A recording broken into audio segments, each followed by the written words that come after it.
Hi.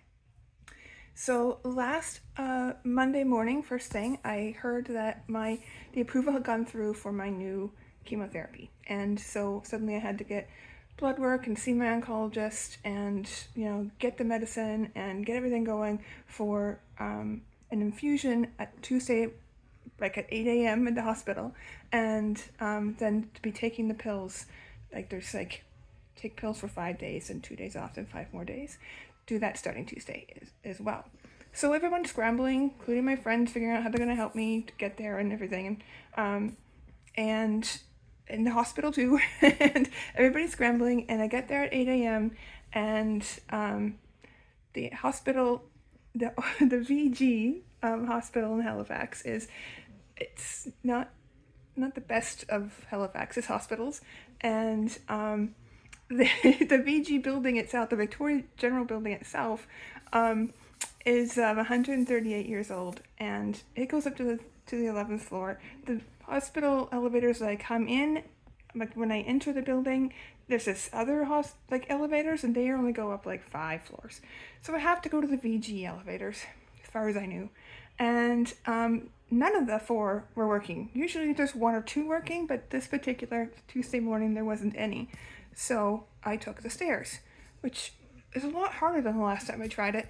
Anyway, so I finally get up there and sit in the waiting room, and the nurse comes and tells me that, well, they can't find my file or my medicine.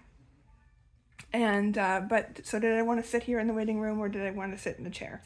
I'd sit in the chair, at least get, the measurements and all that nonsense, and even like get hooked up done before finding the medicine.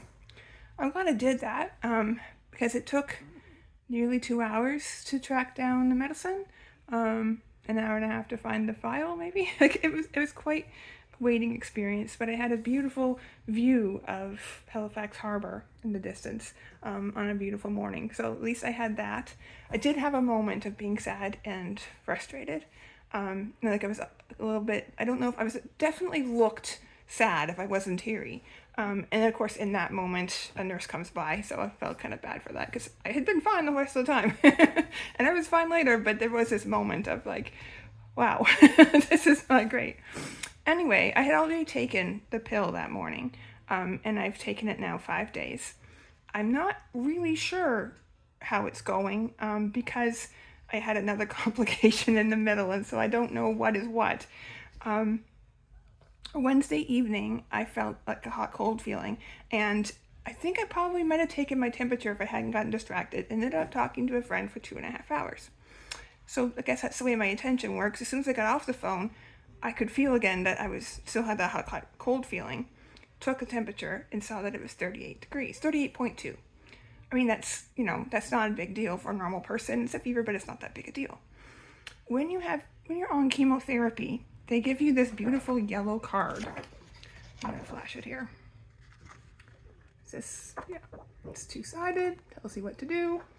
Basically, if I have a fever of 38 degrees, I have to, note the fever and the time, take it again in half an hour, if I note that, and if it's still 38 or higher, I have to take myself immediately to the emergency. So at this point, it's like, I think it was 11:17 when I took my temperature the first time, PM, of course. And so the next time it was, I trudged down the stairs and woke up my poor husband and said, I might have to go to the hospital. And, and then we'd agreed that maybe I could at least lie down and nap for some of those minutes. And I set an alarm to wake myself up, and then took the temperature again. It was still high. And messaged my friends and said, I'm doing this, and they didn't understand because I hadn't really talked about the yellow card much because it's been a year and I haven't had to use the yellow card. But anyway, ultimately I ended up at the hospital, and you can't go to the Cobequid at by the time this time it was probably like 3 minutes left to 12 o'clock, because even if the Cobequid was still admitting patients at that time, they close at 12. So I had to drive myself into the infirmary, and that's further than I usually drive. To go somewhere and then come back, because usually I I don't know how tired I'm going to be on the way back, and I don't know about my reaction time. But in this case, I had to do it, and there was no traffic. I was like the only car on the road on the way there, so that wasn't so bad. And the way back was also fine. I had had 2 hours of sleep in the middle.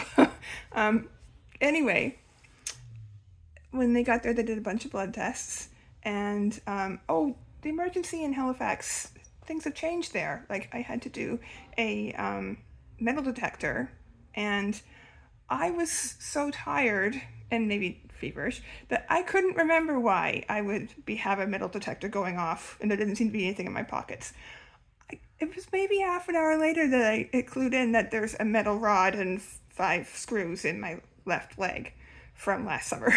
So, yeah, oops. Anyway, it didn't matter. They had already decided that I was, a friendly, harmless, middle-aged lady, and, that I had a lot of books in my bag and let me through. And so they kind of fast-tracked the yellow cards. Like, there's even a window that says, like, if you have a yellow card, show it here. And so before you even get to triage, they've already flagged this person as someone special. And then they took me from triage to, like, special immunocompromised chairs, and then I got into an emergency room very quickly. And that room was maybe coincidentally, but very like beside the nurse, had a door opening to the nurse's station. So anyway, I was there for not that long. Like, I left at 6:45 maybe, and I got there like sometime before 1. So that's pretty good for an emergency stay. But they did a lot of tests in the meantime, and they even did a X-ray, a chest X-ray as well. And then some man came in and said, well, your blood cultures don't show any kind of bacterial infection or anything like that. Your white blood cell counts are up right now. I think I did a urine and bowel sample, and I think everything had been fine. And then maybe, I don't know if they'd had the full results on the X-ray at that point. But anyway, he was like, so it's probably norovirus, because I said I'd had diarrhea for days, even before Tuesday had started, even maybe since last Sunday. And I said, maybe it's just norovirus, and just come back if you start throwing up, which I imagined was going to be really fun. Anyway, so they sent me home, and then Monday I was feeling pretty, or I guess Thursday morning at this point, I'm feeling pretty rough. The kids are going to school. One kid comes home from school feeling sick at 9 o'clock. School starts at 8. And I was asleep by the time Michael dropped him off at the house. And Angus I didn't see Angus for a few hours. Angus just played in their room. They played Lego. They played a game. They took, at this point, I guess I'd seen them. They'd taken a game from my wall. My house in my bedroom has this fun game about art, and they'd taken that and played it in the kitchen table, and written down the score very carefully and showed it to me proudly. And it's nice to see how focused they were that day. Anyway, so they were actually really well behaved, which is good, because I was completely laid out. Just to get up and go to the washroom felt like a Herculean task. And I was pretty much laid out Friday as well, which was unfortunate because both children were home from a PD day, and now we're going into March break. And I still had a fever off and on, but at some point at Monday afternoon, the hospital called and said that there was some kind of striation or something on my chest X-ray, and I was like, well, I do have a couple tumors in there. And they're like, oh, do you?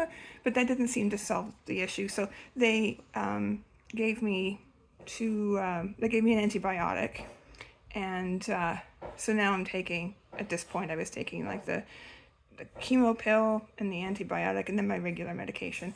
But both of those other pills, you had to be timed around meals. It was kind of complicated. It's not fun to take both of those at the same time. I will be again for another couple days soon. But anyway, so today I think I'm more normal. I get really tired after doing a couple things, but that's my normal. So I think I'm back to normal. I have a little bit of a weird pain in the lower side here, but I don't know. Um, anyway, that was interesting though.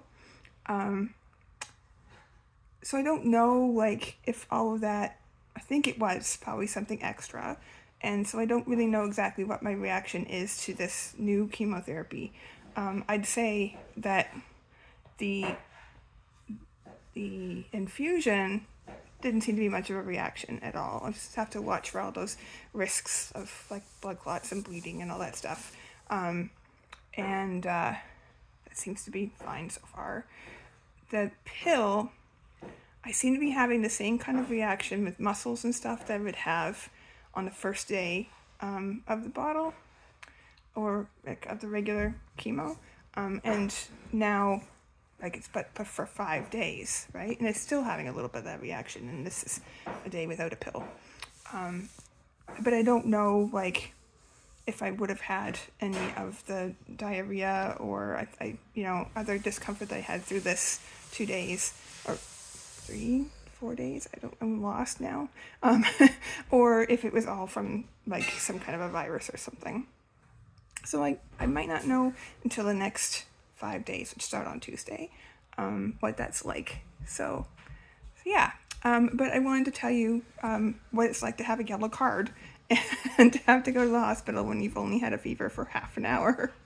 I guess in my case, I'd probably had it for 3 hours at that point, but I don't know for sure because I hadn't gotten around to checking. Anyway, that was my adventure. The kids aren't, like, Angus seems to be better. McKinley also came home that day in the afternoon with like dramatic cramps and didn't even know that Angus was home, so it seems to have been a real thing. But that's it, just a gas pain for a couple of hours and then they've been fine. So I don't know, like, did we all have something? Michael's fine, so it's hard to say. Anyway, thanks for listening. Let's talk again another time.